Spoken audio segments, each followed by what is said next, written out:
생각보다 무릎 관절이 이해하기가 어렵습니다. 이게 경첩처럼 구부러지는 것만 해서는 안 되고 좌우로 움직여지는 이제 이런 움직임과 이 회전이 있어야 됩니다. 회전과 좌우 움직임이 있다 보니 이게 과해지면은 병이 되는 겁니다. 그래서 비틀림, 그러니까 경첩으로 움직이는 거는 굉장히 안전하게 설계가 돼 있지만 좌우로 움직이거나 비틀릴 때 이 반흡상 연골이 손상을 입습니다.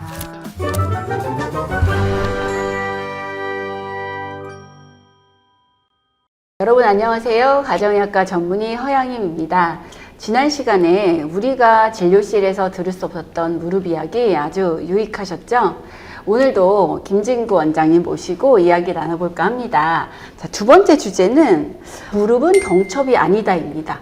교수님, 그게 무슨 뜻일까요? 네, 경첩이 어떤 거냐면은 문을 한 방향으로 열었다 닫았다 할 때 붙어 있는 거죠. 그래서 이렇게 무릎은 구부렸다 폈다만 된다. 그러니까 문을 열었다 닫았다 해야지 문이 이렇게 좌우로 이렇게 위아래로 덜컹거리고 막 이렇게 흔들리면 안 되잖아요. 그러니까 이제 이렇게 하는 걸로 대부분 이해하는데 생각보다 무릎 관절이 이해하기가 어렵습니다. 그래서 이제 일단 기본적으로 무릎 관절은 뼈가 3개예요. 그래서 위에 뼈, 대퇴골, 아랫뼈, 경골, 그 다음에 앞두근뼈가 있어요. 이 슬개골. 이 뼈의 3개가 0도에서부터 무려 쪼그리고 우리가 완전히 바닥에 무릎을 꿇으면은 150도까지 구부러져요. 그래서 이거를 극복하고 구부러지려면 이게 경첩처럼 구부러지는 것만 해서는 안 되고 이렇게 좌우로 움직여지는 이제 이런 움직임과 이 회전이 있어야 됩니다.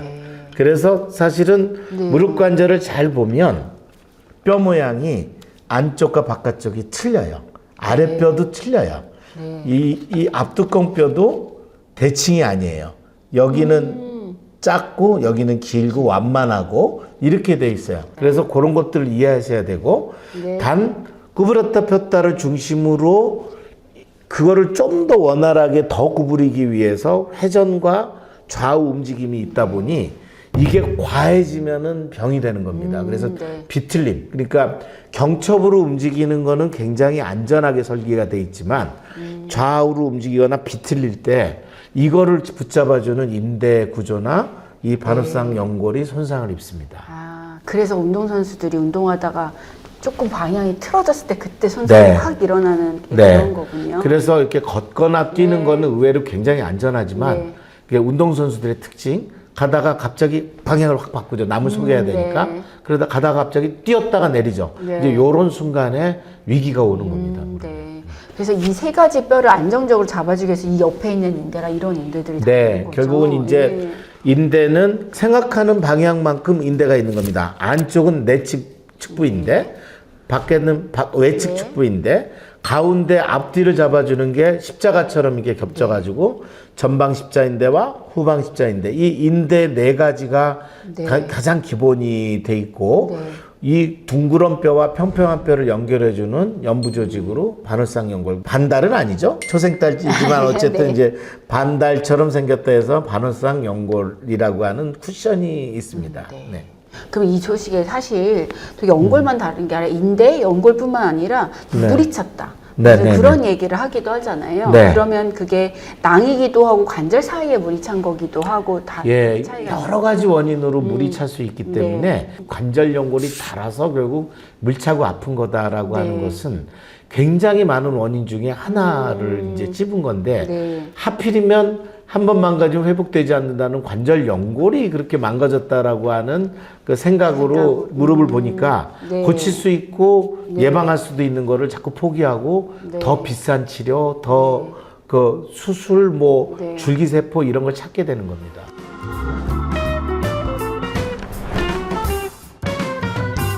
그러면 우리가 일상에서 알게 모르게 무릎 혹사시키는 동작이나 습관이 뭐가 있을까요? 이게 무릎 관절은 참 그래서 생활습관병 중에 무릎 관절이 대표적으로 나오는 게 자세에 따라서 무릎 관절에 걸리는 하중이 다르기 때문에 그렇습니다. 그러니까 평지를 걷는 것은 한 체중의 70% 정도 그냥 한 다리로 서 있으면 여기가 100%겠죠. 네. 여기 빵.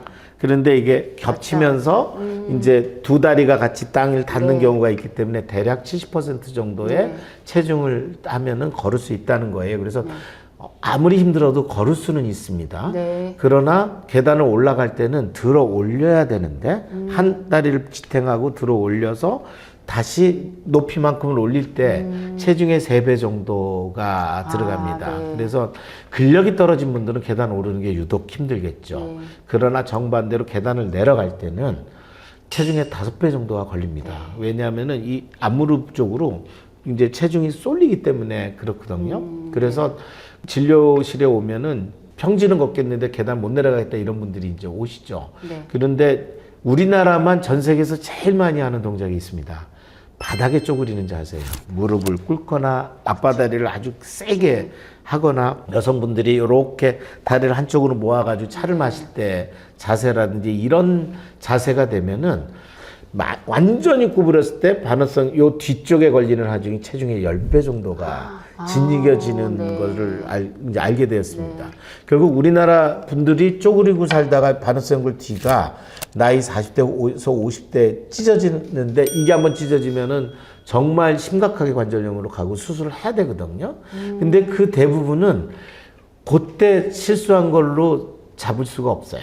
그 오랫동안 누적된 자기 체중의 10배를 짓이기는 자세로 네. 10년, 20년을 하다 보면은 거의 끊어지기 일보 직전에 길 가다가 툭 끊어지는 거죠. 그러면 네. 길을 욕하거나 계단을 내려가다 툭 끊어졌다고 계단을 이벤트가 욕하거나 있다고 생각하시죠. 내가 실수했다거나 그렇게 얘기를 네. 하는데 그거는 오래 누적된 생활습관병의 결과인 경우가 많습니다. 네.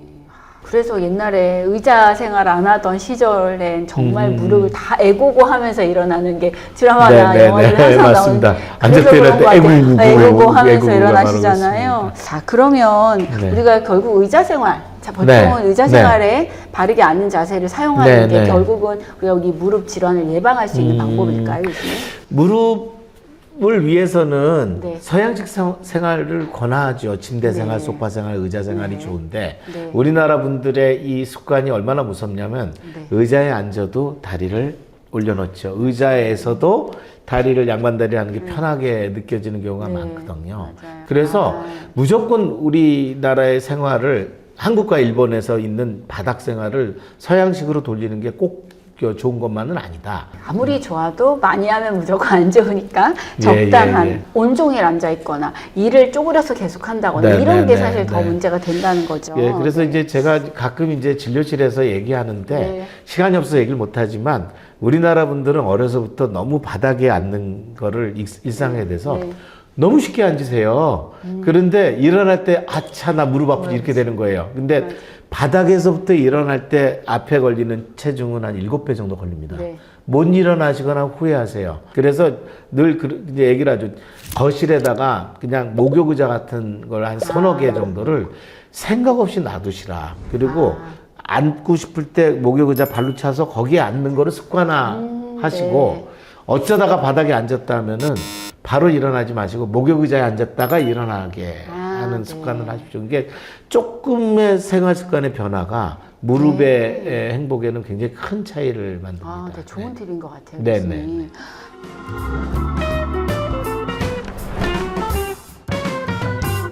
자, 이건 또 제가 많이 의뢰를 받았던 내용인데 네. 자, 체중이 늘면 네. 자, 무릎도 많이 나빠지죠. 예, 맞습니다. 그래서 네. 이제 그 아까도 체중과 비례해서 제가 말씀을 드렸지만은 그러니까 예를 들어서 운동을 하지 않고 갑자기 급격하게 체중이 한 3kg 쪘다.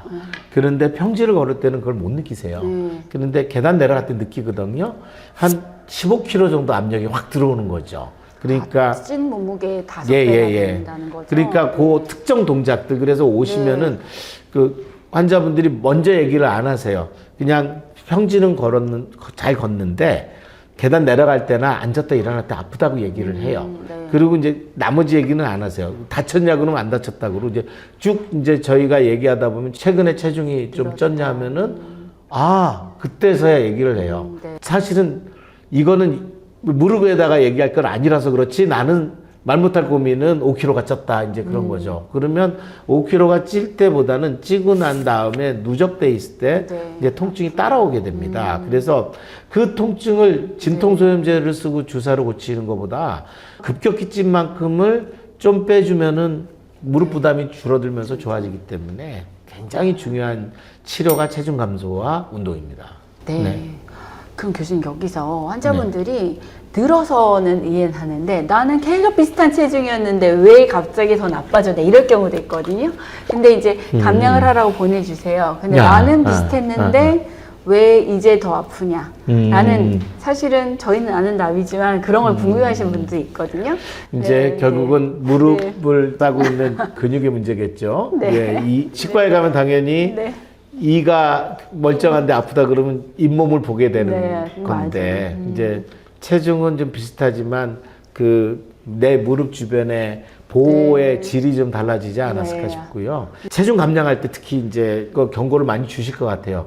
근육을 근육을 줄이면 안 되고 근육을 유지하면서 뺀다는 게 쉬운 일이 아닌데 우리 몸에 가장 비싸고 빨리 쓸 수 있는 그 포도당 글라이코겐은 항상 근육에 있으니까 네. 그냥 무작정 빼면 바로 갖다 쓰는 그렇죠. 그 대근육이 이제 대퇴사두근이죠. 그렇죠. 그래서 다이어트 시작하면은 반드시 근력 운동을 좀 하는 게 맞을 거라고 생각합니다. 그러면 무릎이 아픈 분들이 하면 안 되는 운동도 있나요? 예, 약이 되는 운동이 있는가 하면은 독이 되는 운동이 있겠죠. 네. 생각보다 많은 분들이 내 건강을 위해서 운동을 하는데 이제 남성분들 같은 경우는 쉽게 선택하는 게